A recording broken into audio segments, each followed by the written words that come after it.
দল আমরা মনে করি এই 5 বছরে নির্ধারণ হবে আগামীতে আওয়ামী লীগের ভবিষ্যৎটা কত দ্রুত রাজনৈতিকভাবেও শূন্যের দিকে যাবে। অসত্য প্রচার করা, গুজব, এগুলো মোকাবেলা করা এই মুহূর্তে আমার জন্য চ্যালেঞ্জ, এবং আমি চেষ্টা করছি। আমি সবসময় তথ্য উপাত্ত এবং ইতিহাস টেনেই কথা বলতে পছন্দ করি, এবং আমাদের অপোজিশনে যারা আছে আমি দেখেছি এখনও পর্যন্ত আমি যতগুলো বিষয় উত্থাপন করেছি সেই বিষয়গুলো আসলে তারা কখনো যৌক্তিক কাউন্টার করে নাই, বরং গালিগালাজ করা, আমাকে নিয়ে গালমন্দ করা, বিতর্ক সৃষ্টি করা, সেটি করেই তারা আসলে এই চ্যালেঞ্জগুলোর মানে চ্যালেঞ্জ করতে চেয়েছে। তো যাই হোক, আপনার স্পেসিফিক প্রশ্ন থাকলে আমার জন্য উত্তর দিতে খুব সহজ হয়। জি, আমি সেদিকেই আসতে চাচ্ছি। আপনি সম্প্রতি বলেছেন যে জামায়াত এনসিপি মব সৃষ্টি করে আইন শৃঙ্খলা পরিস্থিতির অবনতি ঘটাতে চাচ্ছে, আসলে কি তাই? জামায়াত এনসিপি দায়ী? দেখেন, অন্তর্বর্তীকালীন সরকারের সময় এনসিপি তারা ওই অর্থে কখনো সচিবালয় ঘেরাও করেছে আমি দেখি নাই, এবং জামাত ইসলাম তাদেরও অন্তর্বর্তীকালীন সরকার নিয়ে অনেক সমালোচনা আছে, তারাও ঘেরাও করেনি। কিন্তু বিএনপি দায়িত্ব গ্রহণের পরে আমরা দেখলাম যে জামাতের আমির ডাক্তার শফিকুর রহমানের নেতৃত্বে সচিবালয় ঘেরাও করা হয়েছে, এবং জামাতের একজন নেতা শফিকুল ইসলাম মাসুদ সাহেব, তার আচরণ খুবই বিধ্বংসী ছিল। দেখেন, তিনি এর আগে নিজেই বলেছিলেন যে আমি কে সেটা শেখ হাসিনাকে জিজ্ঞেস করো, এমনকি তিনি এই কথা বলেছিলেন যে আমি কে সেটা রাজশাহী বিশ্ববিদ্যালয়ের সবথেকে বড় সন্ত্রাসী যে তাকে জিজ্ঞেস করিও। তার মানে কি? তার মানে এই যে শফিকুল ইসলাম মাসুদ সাহেব নিজেকে একজন মাফিয়া হিসেবে জাতির সামনে উত্থাপন করছেন। এখন একজন মাফিয়া বা সন্ত্রাসীর গডফাদার যদি এইভাবে সচিবালয়ে যায়, এবং তিনি যদি আসলে সচিবালয়ের গেট ভেঙে ভিতরে ঢুকতে চান, সেটা আসলে অনাকাঙ্ক্ষিত। এমনকি তিনি পুলিশের দিকে বারবার ধেয়ে যাচ্ছেন। একটা পর্যায়ে তো জামাতের আমির তিনি এই এমপি সাহেবের কান বরাবর থাপ্পড় মেরেছেন। এটা কিন্তু আমাদের জন্য খুবই বিব্রতকর যে একজন এমপিকে এইভাবে তার দলের প্রধানের কাছে থাপ্পড় খাইতে হয়। তার মানে কি? তার মানে হয়তো জামাতের আমির তাদের যে জোট আছে সেখানকার সিদ্ধান্ত হয়েছে যে কারণে তিনি গিয়েছেন, কিন্তু আমার কাছে মনে হয়েছে যে সেখানে এমন কিছু ঘটুক যেটার কারণে আসলে তাদেরকে বিব্রত হতে হয়, সেটা তিনি চাননি। কিন্তু এই শফিকুল ইসলাম মাসুদ সাহেবরা তারা আসলে এমন একটা পরিকল্পনা নিয়ে গিয়েছিলেন যাতে করে সরকার বিব্রত হয় এবং সচিবালয় ক্ষতিগ্রস্ত হয়। যে কারণে আমি বলেছিলাম যে যারা আসলে ক্ষমতায় যেতে চায়, এরকম কোনো দল অতীতে কখনোই সচিবালয় ঘেরাও করে নাই। আমরা দেখলাম যে যেখানে প্রতিনিয়ত জামাত ইসলাম দাবি করছে যে তারা আসলে অনেক আসন পেয়েছিল, তারাই মূলত জিতেছিল, কিন্তু আসলে মেকানিজম করে, ইঞ্জিনিয়ারিং করে তাদেরকে আসলে বসতে দেওয়া হয়নি। এখন যারা আসলে এই ক্ষমতায় যাওয়ার এক ধরনের মানে প্রতিযোগিতায় থাকে, বা যারা এ ধরনের ক্ষমতায় যেতে সক্ষম, এরকম কোনো দল বাংলাদেশের ইতিহাসে কখনোই সচিবালয় ঘেরাও করে নাই। এমনকি গণ অভ্যুত্থানের সময়ও সচিবালয় আসলে ঘেরাও হয়নি। তার মানে কি? তার মানে এই যে এই মুহূর্তে জামাতের আমির ডক্টর শফিকুর রহমানের নেতৃত্বে সচিবালয়ে মাপ সৃষ্টি করা হলো, আমি সেটার প্রতিবাদ জানিয়েছি এবং ব্যাখ্যা বিশ্লেষণ সহিত যে এই কাজগুলো আসলে অনাকাঙ্ক্ষিত। দেখেন, এই সরকার কতদিন দায়িত্ব গ্রহণ করেছে, তাই না? অন্তর্বর্তীকালীন সরকারকে মানুষ যেটি বলতো, এখনও বলে যে ওই সরকারকে মূলত জামাত এবং এনসিপি সমর্থন দিয়েছে, যে কারণে অনেকে বলে যে অন্তর্বর্তীকালীন সরকার ছিল জামাত এবং এনসিপি সরকার। তো সেই জায়গায় আপনি ওই সময় কখনো এই ধরনের সচিবালয় ঘেরাও করলেন না, মাপ করলেন না, আর বিএনপি দায়িত্ব গ্রহণের পরে আপনি সচিবালয়ে মাপ সৃষ্টি করলেন। আমি জানি না আসলে কেন জামাতের আমির শফিকুল ইসলাম মাসুদ সাহেবকে এইভাবে থাপ্পড় মারল। আসলে তিনি এমন কিছু পেয়েছিলেন কি না যেটি আসলে অত্যন্ত ক্ষতিকর হতো। এমনকি আমি দেখলাম যে ধরনের গরম বক্তব্য দিয়ে সচিবালয় ঘেরাও করা হলো, এরপরে হঠাৎ করে জামাতের আমিরের টিউন খুবই দুর্বল হয়ে গেল। তার মানে কি? তার মানে তিনি হয়তো সচিবালয়ে এমন কিছু ঘটুক যেটা দায় তিনি নিতে চাচ্ছিলেন না, যে কারণে আসলে তিনি, আমার কাছে মনে হয় যে পরবর্তীতে তিনি আসলে পরিস্থিতি ঠান্ডা করেছেন, এবং এই জন্য আমি তাকে ধন্যবাদও জানিয়েছি যে তিনি যে ভুলটা আসলে তিনি করতে যাচ্ছিলেন তিনি পরবর্তীতে নিজেকে শুধরিয়ে নিয়েছেন। জি, আমি আপনার কাছে আবার আমি সার্জিসের কাছে আসতে চাই। রাশেদ খানের আরেকটি অভিযোগ বা বক্তব্য নিয়ে আমি আপনার কাছে জানতে চাই যে তিনি বলেছেন দেশের যদি ভবিষ্যতে আওয়ামী লীগ ফিরে আসে তার জন্য দায়ী থাকবে জামায়াত এবং এনসিপি, এটি তিনি অভিযোগ করেছেন একরকম। এটি কেন, তার এই অভিযোগটিকে আপনি কি মনে করেন, এটা কতটুকু ভিত্তি? না, প্রথমত হচ্ছে কি, মানে আমরা খুব স্বাভাবিকভাবে ভিন্ন রাজনৈতিক দল, ভিন্ন মত হিসেবে আমাদের যুক্তি তর্ক থাকবেই, কিন্তু আমরা সব কিছু বিরোধী দলের উপরে চাপিয়ে দিব এই ধরনের অনাকাঙ্ক্ষিত আমাদের চিন্তা না থাকাটা উচিত আসলে। কারণ ধরেন এখন তো ক্ষমতায় আছে বিএনপি, সো প্রশাসন বিএনপির কাছে, বিচার বিভাগ বিএনপি কন্ট্রোল করে, বাংলাদেশের সরকার, রাষ্ট্র কাঠামো সব কিছু বিএনপি নিয়ন্ত্রণ করে। তাহলে বিএনপিকে বাদ দিয়ে যদি জামাত এনসিপি আওয়ামী লীগকে ফিরিয়ে নিয়ে আসতে পারে তাহলে তো বিএনপির চেয়ে জামাত এনসিপি বেশি শক্তিশালী। তো এবং তাহলে কি মানে তারেক রহমান জামাত এনসিপির আরেকটা টিম হিসেবে কাজ করতেছে কিনা ওইখানে, এটাও আমাদের প্রশ্ন তখন চলে আসবে। আসলে ক্ষমতাসীন রাজনৈতিক দল, আমরা মনে করি এই 5 বছরে নির্ধারণ হবে আগামীতে আওয়ামী লীগের ভবিষ্যৎটা কত দ্রুত রাজনৈতিকভাবেও শূন্যের দিকে যাবে। কারণ এখনও যে অল্প কিছু উৎপাত দেখা যায়, কিছু কথাবার্তা শোনা যায়, এটা শেষ হতে একটু সময় লাগবে। ধরেন 90-এর গণঅভ্যুত্থানের মধ্য দিয়ে জাতীয় পার্টির আসলে পতনে শুরু হয়েছিল এবং 24-এর নির্বাচনে এসে, 26-এর নির্বাচনে এসে এটা শেষ হয়েছে। একদম জনগণ রায় দিয়ে দিয়েছে। সেই জায়গা থেকে এখন বিএনপি এই জিনিসটা তাদের জায়গা থেকে আসলে নির্ধারণ করবে যে তারা কতজন আওয়ামী লীগ, ছাত্রলীগ, যুবলীগকে জামিন দিবে কি দিবে না। আপনি দেখেন হাইকোর্টে এই যে তাদের জায়গা থেকে ধীরে ধীরে জামিন পাচ্ছে আওয়ামী লীগের লোকজনগুলো, এগুলো কোনো ধরনের পলিটিক্যাল সিগন্যাল ছাড়া কখনো সম্ভব না। ইভেন জেলা কোর্ট যেগুলো রয়েছে সেগুলোতেও স্থানীয় বিএনপি নেতৃবৃন্দের গ্রিন সিগন্যাল ছাড়া কখনো সম্ভব না। আওয়ামী লীগের অনেক নেতৃত্ব এখন জেলাতে মাঝে মাঝে আমরা শুনি যে তারা যায়, 2-1 দিন ঘুরে আবার চলে আসে। এই জায়গাটাতেও প্রশাসন এবং বিএনপি, সরকার, এমপি তাদের একটা মধ্যস্থতা ছাড়া এই স্পেসটা কোনোদিন পাওয়া সম্ভব না। সো সেই জায়গা থেকে যদি আওয়ামী লীগকে ফিরে আসার স্পেস করে দেয়, এটা বিএনপি করে দিবে, এবং যদি এটা আসে এটা বিএনপির জন্য সবচেয়ে বড় হিতে বিপরীত হবে। এটা আমি আজকে আমার জায়গা থেকে বলে রাখলাম। আরেকটা জিনিস হচ্ছে, ভাই যে জিনিসটা বললো যে ধরেন উনি এর আগে দেখেন নাই গণভবন ওই আমাদের সচিবালয় কোনো দল ঘেরাও করেছে কিনা। একটা জিনিস কি, কোনো কিছু আগে দেখি নাই দেখে ওই জিনিসটা কখনো করা যাবে না, এমন যদি হইতো তাহলে তো বাংলা ব্লকেটও কোনোদিন দেখি নাই, করা যেত না। তারপরে হচ্ছে মানে কমপ্লিট শাটডাউন কোনোদিন দেখি নাই, করা যেত না। মার্চ টু ঢাকা কোনোদিন দেখি নাই, করা যেত না। তো সেই জায়গা থেকে আমরা মনে করি এখন রাজনীতি যেমন পাল্টেছে, রাজনীতির ধরন পাল্টেছে, মানুষের আকাঙ্ক্ষা পাল্টেছে, ভাষা পরিবর্তন হয়েছে। প্রত্যেকটা সময়ের সাথে সাথে এভলিউশনটা হবে। এবং আমাদের যারা পুরাতন রাজনীতিবিদ আছেন, মানে আমাদের অগ্রজ বলি, পুরাতন বলে মাইন্ড করতে পারে, সো তারা যদি মনে করে তারা যেই কালচারে বিগত 20-30 বছর রাজনীতি করেছে এখন ওই একই কালচার রাজনীতি হবে, তারা পরিবর্তন হবে না, রাজনীতিটাকে পরিবর্তন হবে, আমি আপনাকে বলছি তারা ধীরে ধীরে রাজনীতি থেকে ছিটকে পড়বে। কারণ সময়ের চাহিদাটা আপনাকে বুঝতে হবে। আমরা এই পুরো সময়টাতে যখন দেখি যে আবার বিএনপি খুব স্বাভাবিকভাবেই আগের মতো প্রতিষ্ঠানগুলো দলীয়করণ করছে, স্বজনপ্রীতি করছে, বিএনপির যত পরাজিত এমপি ছিল, মানে এত বড় একটা রাজনৈতিক দল যখন 212টা আসন পায়, সেখানেও যে বিএনপির এমপিরা হেরে যায় তাহলে তার অবস্থা কতটা বাজে জনগণের কাছে।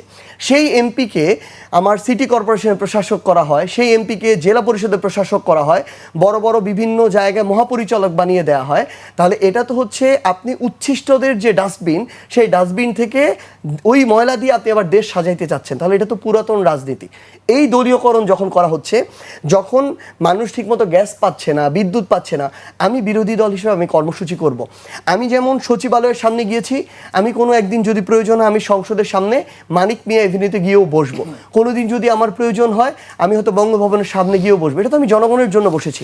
খুব স্বাভাবিকভাবেই আপনি এই আন্দোলনেও দেখবেন, এই জুলাই গণঅভ্যুত্থানে এমন অনেকেই ছিল যারা তাদের জায়গা থেকে ওইটুকু, তারা তো সব কিছু চিন্তা করতো না, তাদের মধ্যে একটু বেশি আগ্রহ থাকতো, স্পৃহা থাকতো, উত্তেজনা থাকতো। এটাকে আমরা খুব পজিটিভলি দেখি এবং স্বাভাবিকভাবে যারা নেতৃত্বের জায়গায় থাকে তারা তাদেরকে ঠান্ডা করে।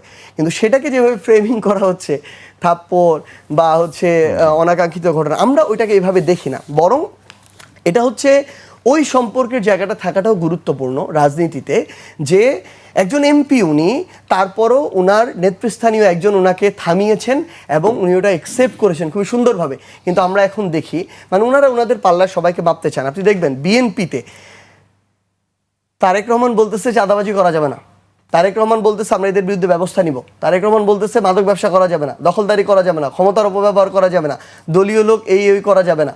কিন্তু আমরা প্রত্যেকটা জায়গায় আপনি দেখবেন, আমি কিন্তু বলতেছি না সব বিএনপি, ধরেন ভাইয়ের আসনে বিএনপির 1 লাখ মানুষ আছে, সর্বোচ্চ 500 মানুষ আছে যাদের অত্যাচার মানুষ অতুষ্ট, কিন্তু এই 500 জন মানুষ এমন কিছু নাই করে না।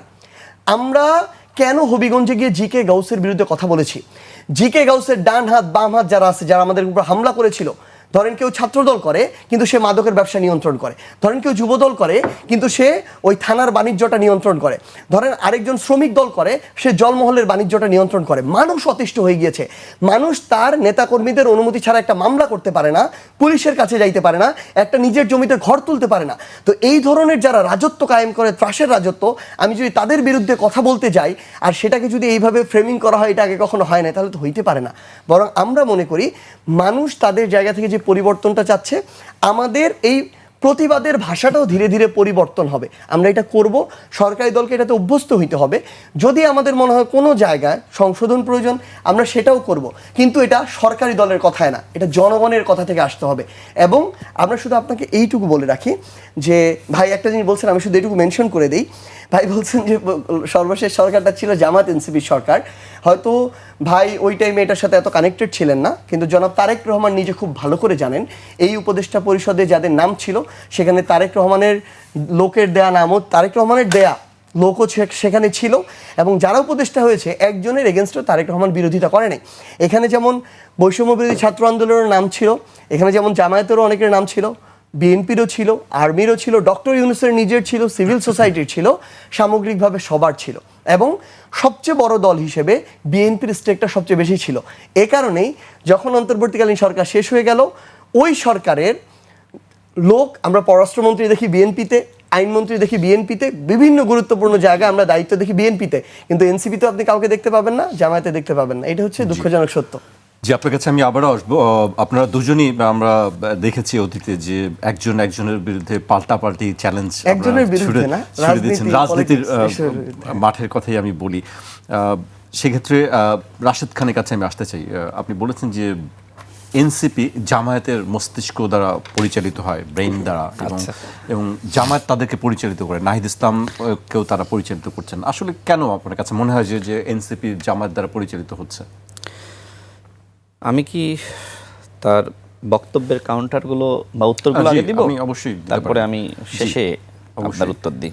দেখেন, সর্বশেষ জনাব সার্জিস আলম যেটি বললেন যে ওই সরকারের অনেকে বিএনপিতে আছে। দেখেন, ওই সরকারের 2 জন উপদেষ্টা এনসিপিতে আছে এবং আরেকজন উপদেষ্টা এনসিপিতে সরাসরি নাই, কিন্তু তিনি নাহিদ ইসলামের রাজনৈতিক উপদেষ্টা হিসেবে কাজ করেন।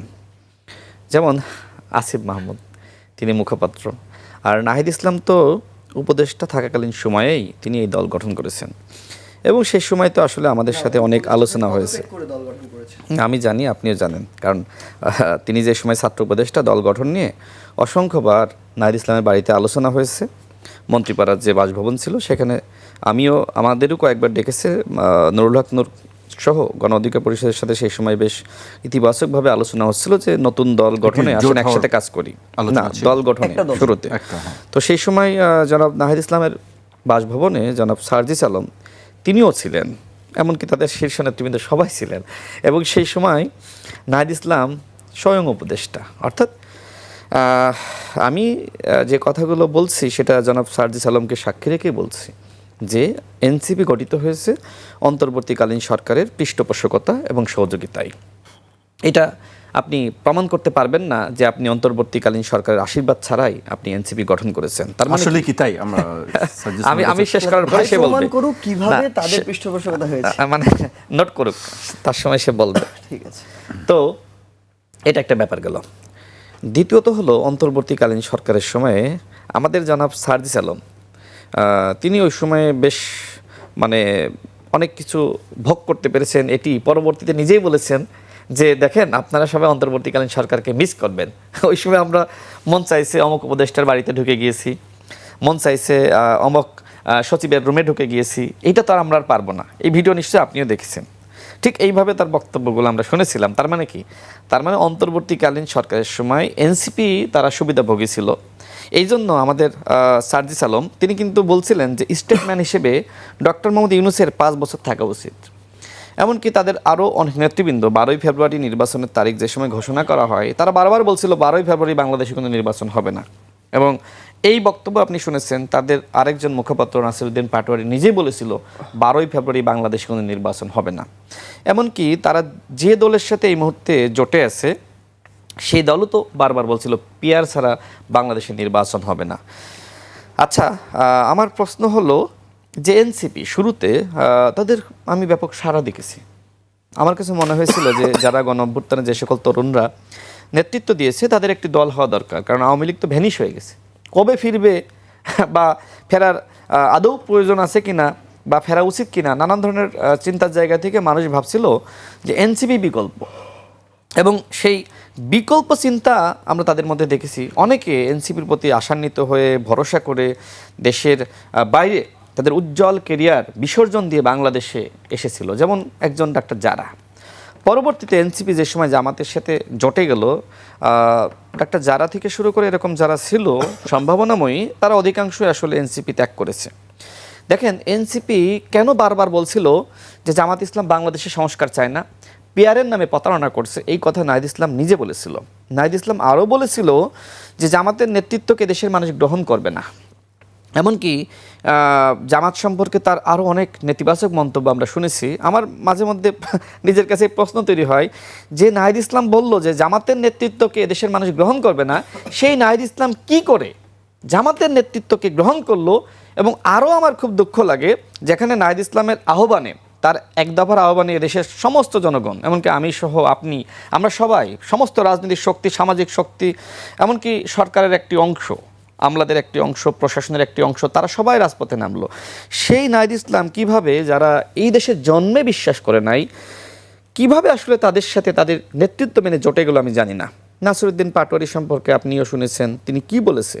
তিনি বলেছে যে জামাত সংস্কারের নামে ভণ্ডামি করছে, জামাত স্বাধীনতা চায় না, জামাত সার্বভৌমত্ব চায় না, জামাত মানচিত্রের জন্য থ্রেট, বলে না এই ধরনের কথাবার্তা বলছে তো। এমনকি তিনি আরও বলেছেন যে জামাত আসলে ভারতের তৈরি একটি দল। এত কথাবার্তা বলার পরেও আবার জামাতের সাথে এনসিপি কেন জোটে গেল আমি জানি না। আচ্ছা, আরও দেখেন যে জামাত ইসলাম তো একটা ইসলামিক দল, শরিয়া আইন কায়েম করতে চাই। সেখানে হাসনাত আবদুল্লাহ, যিনি জামাতের কাছে অত্যন্ত জনপ্রিয়, তিনি বলেছিলেন যে জামাত ইসলাম কি ইসলামিক দল? এ ধরনের প্রশ্ন সাংবাদিকদের কাছে তিনি নিজে করেছিলেন। এরকম অসংখ্য কথাবার্তা কিন্তু আমরা দেখেছি যে জামাত সম্পর্কে এনসিপি নেতৃবৃন্দ বলেছে। তারপরেও সেই এনসিপি নতুন বন্দোবস্তের কথা বলে, ওই যে পুরাতন বন্দোবস্তের কথা বললেন না, পরবর্তীতে একটু মার্জিত ভাষায় বললেন যে আমাদের যারা আসলে সিনিয়র রাজনীতিবিদ, তো সেই পুরাতন বন্দোবস্তের সাথে কেন আসলে এনসিপি গেল আমি জানি না। এনসিপির কাছ থেকে তো মানুষের অনেক প্রত্যাশা ছিল, আমারও ছিল, কারণ বাংলাদেশে বিএনপি বড় একটি দল। তো যদি আপনি গণতান্ত্রিক সৌন্দর্য আপনি বাড়াতে চান বা বাংলাদেশকে একটি গণতান্ত্রিক রাষ্ট্র হিসেবে আপনি বিশ্বের বুকে মাথা উঁচু করে দেখাতে চান, তো সেক্ষেত্রে আরেকটি বড় দল দরকার ছিল। এখন সেই বড় দল কি আসলে এনসিপি হবে নাকি জামাত ইসলাম হবে? মানুষ ওই সময় যে সম্ভাবনা দেখছিল যে এনসিপির নেতৃত্বে আরেকটা জোট হইতে পারে, তাই না? আবার সেটা বিকল্প একটি জোট, কিন্তু সেইটা হয়ে গেল আবার জামাতের নেতৃত্বে এনসিপির জোট, মানে খুবই দুঃখজনক। তো এই বিষয়গুলো আমাদেরকে মাঝে মধ্যে পীড়া দেয় যে আমরা কি আসলে নতুন বন্দোবস্তের নামে আমরা কি আসলে এটাই চেয়েছিলাম? আচ্ছা, তারপরে তিনি আরও যে বক্তব্য এখানে উত্থাপন করলেন যে আওয়ামী লীগ ফিরলে তার জন্য দায়ী থাকবে আসলে আপনার বিএনপি, যে কথা তিনি বললেন, আমি এর উল্টো কথা বলেছিলাম। কেন বলেছিলাম সেই ব্যাখ্যা দিই, শোনেন। এই যে জামাত ইসলামের যে হটকারী রাজনীতি, সরকারকে একদিনে ফেলিয়ে দিবে, সরকারকে এক সপ্তাহের মধ্যে ফেলিয়ে দিবে, গণ অভ্যুত্থানের হুমকি, মানে এই যে প্রতিনিয়ত হুমকি দেওয়া, সরকার সম্পর্কে মিথ্যাচার করা, নানান ধরনের অপতথ্য প্রচার করা, এমনকি তাদের বট বাহিনী তো রয়েছে। এই বট বাহিনীর যে শাখা রয়েছে, সেই শাখার সদস্যরা প্রতিনিয়ত মিথ্যাচার, মিথ্যা ভিডিও বানানো, এবং অনেকগুলো তাদের পেজ রয়েছে, সেখান থেকে ভুয়া ফটোকার্ড ছড়িয়ে দেওয়া, নানান কাজগুলো তারা করছে। এবং এইভাবে আসলে রাষ্ট্রকে আনস্টেবল করার নানান ধরনের পায়তারা আমি লক্ষ্য করছি।